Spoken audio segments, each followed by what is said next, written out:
আসসালামু আলাইকুম প্রিয় দর্শক। এই সরকারের যে ১ বছর প্রায় পূর্তি হতে চলল, এই সরকারকে নিয়ে কিছু কথা। ডক্টর ইউনূস শুরুতেই বলেছেন রিসার্চ বাটনে ক্লিক করেছেন। রিসার্চ বাটনে ক্লিক করে আসলে উনি কি পরিবর্তন এনেছেন? আমরা একটু কয়েকটি পয়েন্ট আমি তুলে ধরতে চাই। এখানে আমরা দেখেছি যে ঐক্যমত্যের কমিশন গঠন করা হয়েছে। সব দলকে নিয়ে বসছে। বেশ কয়েকটি বৈঠক হয়েছে কিন্তু ঐক্যমত্য পৌঁছাতে পারছে না। এবং প্রতিদিন আলাপ আলোচনা হচ্ছে। এই বৈঠককে অনেকে চা নাস্তার বৈঠক হিসেবেও দেখছেন এবং কিন্তু কোনো ঐক্যমতে পৌঁছাতে পারবেন কিনা আদৌ সেই ব্যাপারে অনেকেরই সন্দেহ আছে। অনেকগুলো দল গঠন হয়েছে। ১৪৭ টা দল। এই দলগুলোর আসলে উদ্দেশ্য কি? এই দলগুলোর কাজ কি? উদ্দেশ্য কি? আর এই ১০ মাস ১১ মাসে এত দল কেন গঠন হয়েছে? সেটা নিয়েও অনেক প্রশ্ন আছে। প্রশ্ন উঠেছে যে ডক্টর ইউনূসের ৫ বছর দেখতে চান। ডক্টর ইউনূসকে ৫ বছরে ২ ঈদে আমরা দেখেছি যে বেশ কয়েকজন মানুষ এসে বলছিলেন যে উনাকে ৫ বছর চাই। ডক্টর ইউনূস নিজেও একটা সাক্ষাৎকারে বলেছেন যে অন্তর্বর্তীকালীন সরকারেই মানুষ ভালো মনে করছেন। তার মানে উনিও রাজি আছেন যে আরো ৫ বছর থেকে যাওয়ার। যদিও উনি মাঝখানে একবার নাটক করেছিলেন যে উনি পদত্যাগ করতে চান এবং সেটাকে ছড়িয়ে দিয়েছিলেন এনসিপির আহ্বায়ক নাহিদ ইসলামের মাধ্যমে। এক ধরনের অনেকেই বলার চেষ্টা করেছেন যে এক ধরনের সহানুভূতি পাওয়ার জন্য সবাই যাতে ঝাঁপিয়ে পড়ে না আপনি থাকেন। সেরকম একটা আওয়াজ তোলার জন্য হয়তোবা উনি এই কাজটি করেছেন।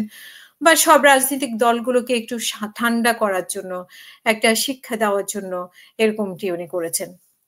তো আমরা আসলে মবের দিকে যদি আসি, এই যে রিসেট বাটনের মাধ্যমে মবের সংস্কৃতি চালু হয়েছে কিনা? যে মব আমরা দেখেছি একের পর এক বাড়িঘর আক্রমণ হয়েছে, আগুন লাগানো হয়েছে, ভাঙা হয়েছে।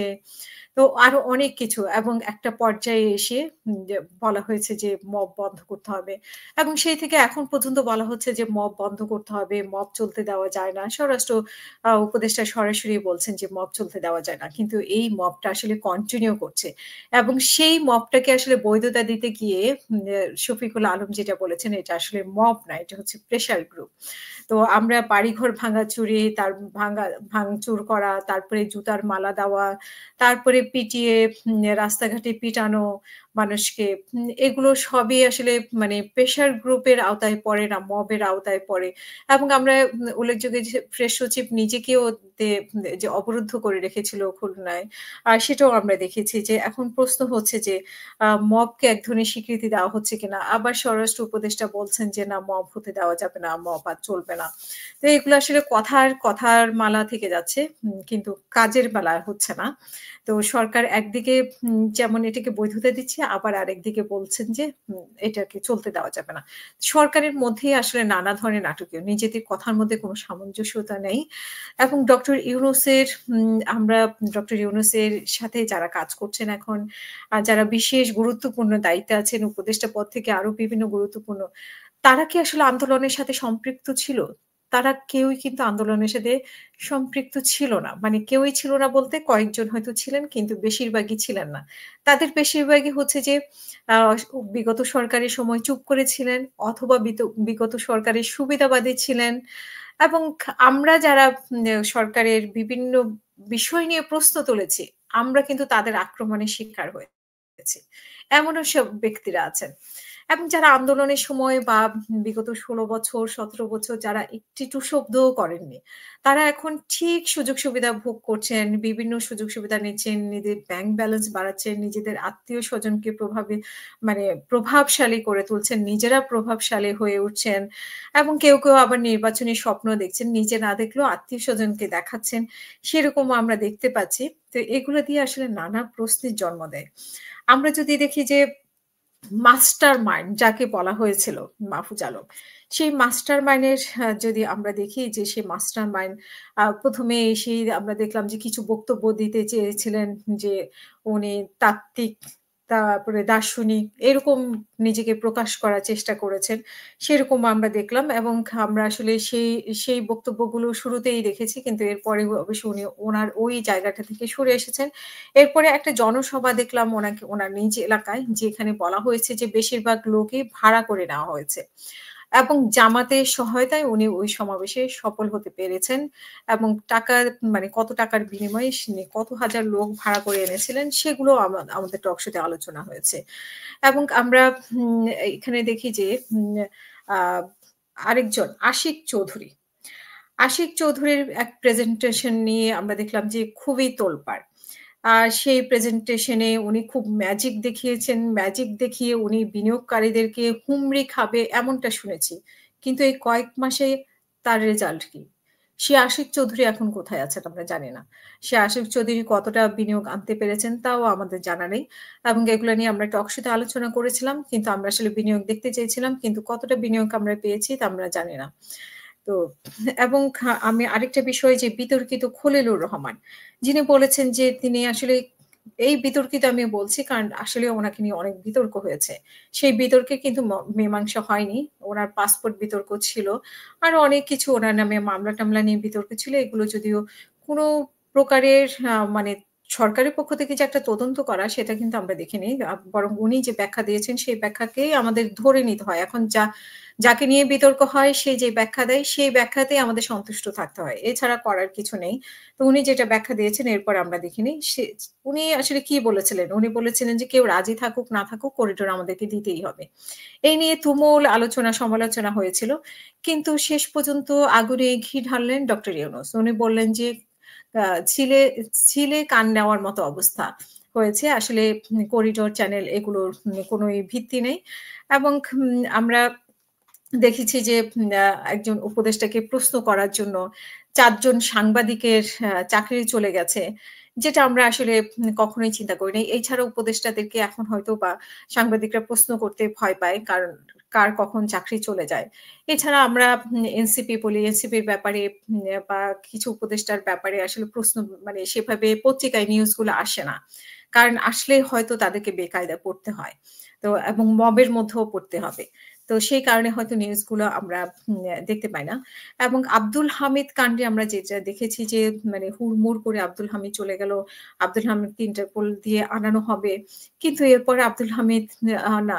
এরপরে যে দৃশ্যটা আমরা দেখেছি যে হাসনাত আব্দুল্লাহকে দিয়ে এক ধরনের আ আন্দোলনে জোয়ার তোলা হলো এবং সেই জোয়ারে সবাই মানে বিএনপি ছাড়া সব দলমত এসে সেখানে বক্তব্য রাখলো।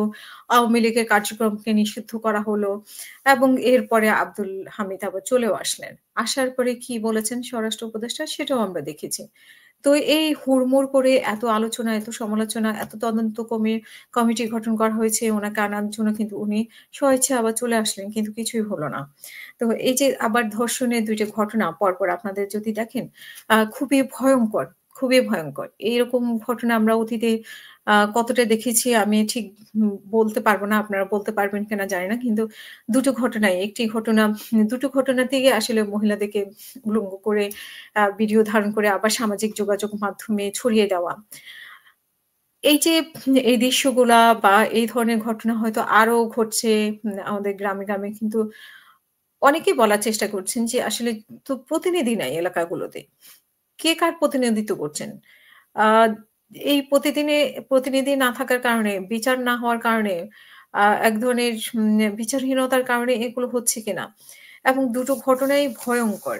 এবং দুঃসাহসিকভাবে তারা আবার সামাজিক যোগাযোগ মাধ্যমে সেগুলো সেই ভিডিওগুলোকে ছড়িয়ে দিচ্ছে। সেগুলো খুবই ভয়ংকর এবং সর্বশেষ আমি যে ভয়ংকর দিকের কথা বলতে চাই সেটা হচ্ছে যে আসিফ মাহমুদ সজীব ভুঁইয়া এর আগেও উনার বাবার ব্যাপারে এক ধরনের ঠিকাদারির লাইসেন্সের ব্যাপারে কথা উঠেছিল। তখন উনি দুঃখ প্রকাশ করেছেন এবং দুঃখ প্রকাশ করে বলেছেন যে উনি এটা জানতেন না এবং সেখানে উনি পার পেয়ে যান। এবং সর্বশেষ যে ঘটনা সে হচ্ছে ম্যাগাজিন পাওয়ার ঘটনা। উনি বলছেন যে সে ম্যাগাজিনের এয়ারপোর্টের ফুটেজ কিভাবে মানুষের কাছে গেল সেটাকেই উনি বড় করে দেখছেন। কিন্তু নিজের অপরাধকে বড় করে দেখছেন না এবং উনি কিভাবে লাইসেন্স পেয়েছেন, আর উনার বয়স, উনার বিভিন্ন প্রশ্ন উঠেছে সেগুলোর কোনো ব্যাখ্যা না দিয়ে স্বরাষ্ট্র উপদেষ্টা বলছেন যে উম উনি ভুল করেছেন। হ্যাঁ? এটা নিয়ে কোনো তদন্তই হলো না। ভুল বলে মানে এটাকে শাক দিয়ে মাছ ঢেকে বাস শেষ। এই ব্যাপারটা মীমাংসা হলো। কিন্তু যদিও আমরা সামাজিক যোগাযোগ মাধ্যমে বিভিন্নভাবে এটার আলোচনা শুনতে পাচ্ছি, দেখতে পাচ্ছি। কিন্তু সেগুলোর আসলে আর কোনোই মূল্য থাকলো না যেহেতু স্বরাষ্ট্র উপদেষ্টা ভুল বলেছেন। এটা নিয়ে আর কিছু হওয়ার কোনো ইয়ে নেই। আমাদের উপদেষ্টারা ভুল করবেন, ভুল মানে উনারা ঠিক কাজটাই হয়তো করবেন কিন্তু যখন ধরা পড়বেন তখন এটাকে ভুল বলে পার পেয়ে যাবেন। ব্যাপারটা এরকম হয়ে দাঁড়িয়েছে। তাহলে আমরা রিসেট বাটনের মাধ্যমে কি পেলাম? আমরা আমি হয়তো কমই বলেছি কিন্তু এছাড়াও আরো অনেক ঘটনা আছে রিসেট বাটনে। আমরা যারা এই উম শেখ হাসিনার ব্যাপারে কথা বলেছিলাম, শেখ হাসিনা সরকারের ব্যাপারে কথা বলেছিলাম, আমরা কি চেয়েছিলাম? তখনও আমরা চেয়েছিলাম সুন্দর একটি বাংলাদেশ। সেই বাংলাদেশের ডক্টর ইউনূস দায়িত্ব নিলেন, রিসেট বাটনে ক্লিক করলেন। রিসেট বাটনে ক্লিক করে ১০ মাস ১১ মাস আমরা কি পেলাম? সেটা আমরা কিন্তু দেখতে পাচ্ছি। কিন্তু আমরা খুবই আশাহত হয়েছি। আমরা খুব মর্মাহত হয়েছি যে আমরা এই বাংলাদেশের জন্য এতদিন যুদ্ধ করিনি এবং এতদিন অফলাইনে, অনলাইনে, মাঠে সবাই যারা ছিল তারা নিশ্চয়ই এই বাংলাদেশ দেখতে চায়নি। তাহলে আমাদেরকে আবার আরেকটা বিপ্লব করতে হবে? নাকি আমাদের এখনো যুদ্ধ চালিয়ে যেতে হবে? কতদিন আমরা এই যুদ্ধ চালিয়ে যাব? এই প্রশ্ন রেখে এখানেই শেষ করছি। আল্লাহ হাফেজ। আসসালামু আলাইকুম।